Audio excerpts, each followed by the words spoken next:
Well, good evening and welcome to the link on NTV tonight this Wednesday evening. We now take a look at COVID-19 and the economy. Now, we start off with a new raft of measures related to COVID-19 as well as the challenges in the global economy. There is growing concern in the business community about the fate of the sector at this point in time. Tonight on the link, we ask the chairperson of the Kampala City Traders Association, Everest Kayondo, to shed light on the situation and what needs to be done to improve the country's economic fortunes today, 25th of March 2020. Welcome to NTV Tonight at the link. Thank you very much, and I thank your viewers. Well, you are here and you represent a number of traders. Now, starting off with just the measures that were introduced this evening, announced by the President, one being public transport. What do you have to say about that?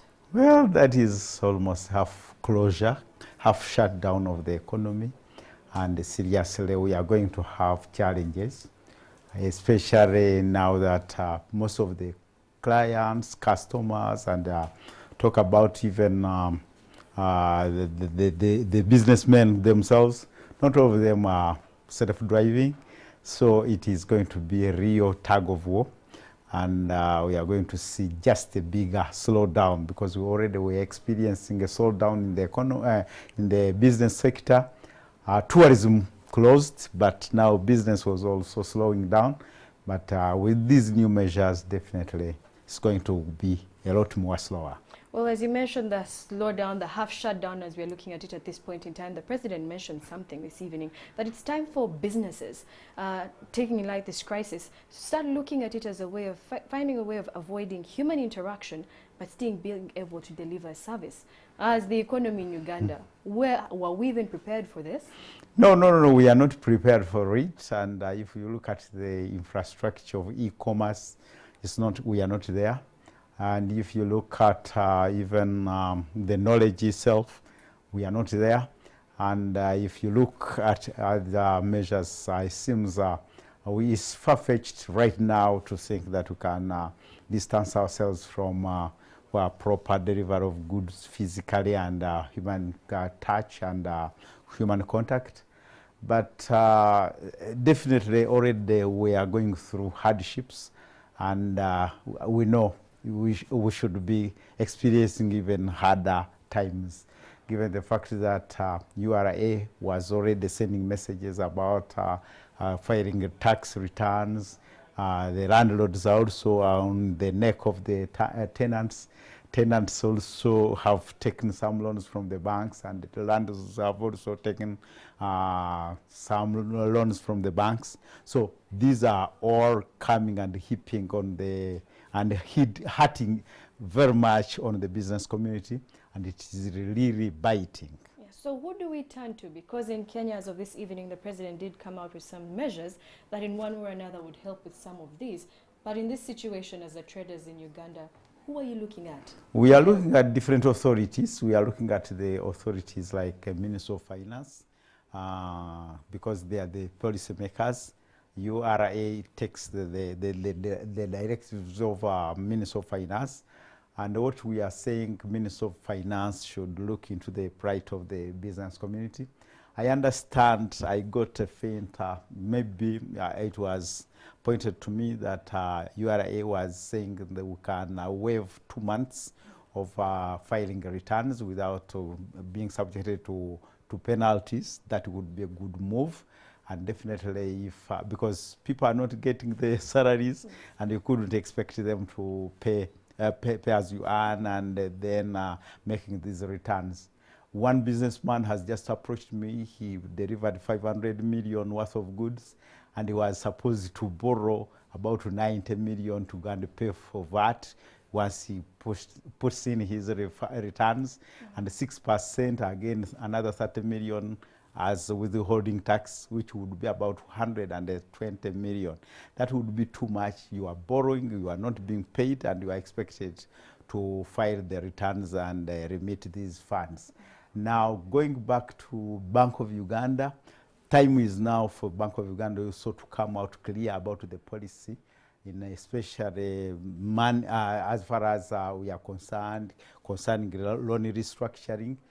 definitely the 2 months waiver could be good for loan installments. But that 2 months waiver, how much would it relieve? If we were to say it would relieve me of a percentage of Yes, how much? well, what I'm talking about, if you are given a blanket of 2 months, it's like you are giving a grace of 2 months when people are not paying the installments to the banks, and you are not considering it as a delinquent, that is a delayed installment, so that you don't put them into a task that now they are going into default. If it's not considered as a default, you are giving them a breathing space so that when finally they come back to business, they can pay as if they never defaulted. My worry there is that we'd have a number of people saying that 2 months is not enough. Well, we are looking at, because if you look at the 32 days which was declared by the president, we thought there was a scientific measure that maybe within 1 month this thing would have subsided and life could continue. That is our presumption. That's why we are talking about 2 months. But definitely going forward, you could find that even 2 months is not enough.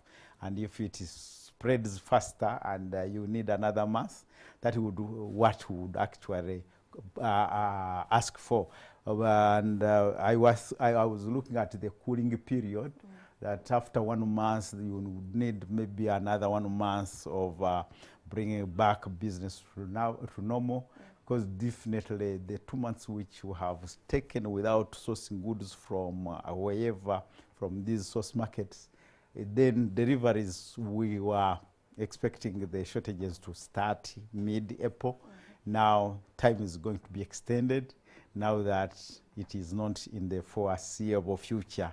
So these are the challenges which we want to go through and ensure that we get relief. Definitely the landlords would get, if they get the relief from the banks, they would also give relief to their tenants, and the entire chain would be comfortable and would wait in anticipation. Because right now there is no business continuing. Yes, and now as you mentioned the fact that there is no business continuing, there is uncertainty around the business area of things.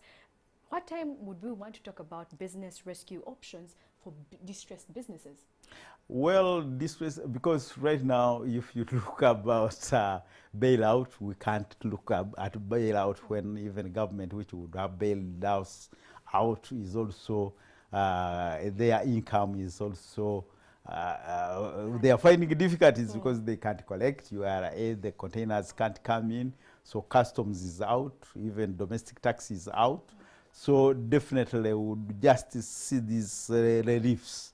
Once you get a relief from the URA and you are not supposed to give in the returns and your submissions are not going to be expected and you are not being counted in the default, and even there is no accumulated or accrued interest on non-refiled returns, that could be a sort of a bailout. That's a relief of sorts.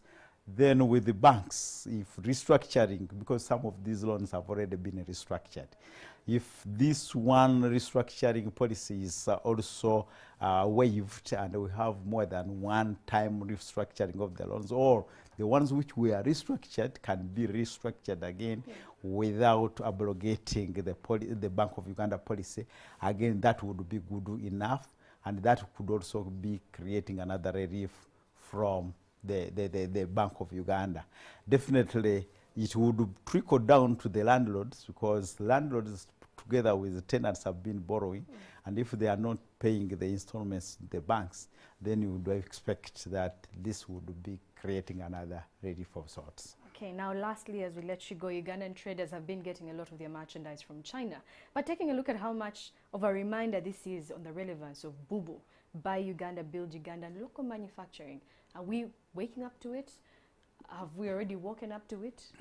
You see, I would say yes and no, because even if you look at the manufacturing sector and look at the raw materials supplies, you will find that 70% of their raw materials are got from outside. They are sourced from elsewhere. So even when you talk about local production, that would be a nightmare if you are still getting raw materials up to the tune of 70% from outside. So it is still a big challenge. We are moving towards that end, And by the way, at any one time, it is like a chain. People start small from the markets, grow to the shops, and then they import. Then they transform from import to manufacturing. That is the transition which we expected. And this is where we are saying that, yes, we move towards that end, but you can't abruptly say you can overturn and change and somersault and they say you have moved from trade and it's simply somersault. But so it will take time. It will take time, definitely, but it should be progressive. Well, we'll wait for the progressive bit of it. Thank you so much for joining us on the link this evening, Mr. Everest Kayondo. Thank you for shedding light on the situation and what needs to be done to improve the country's economic fortunes.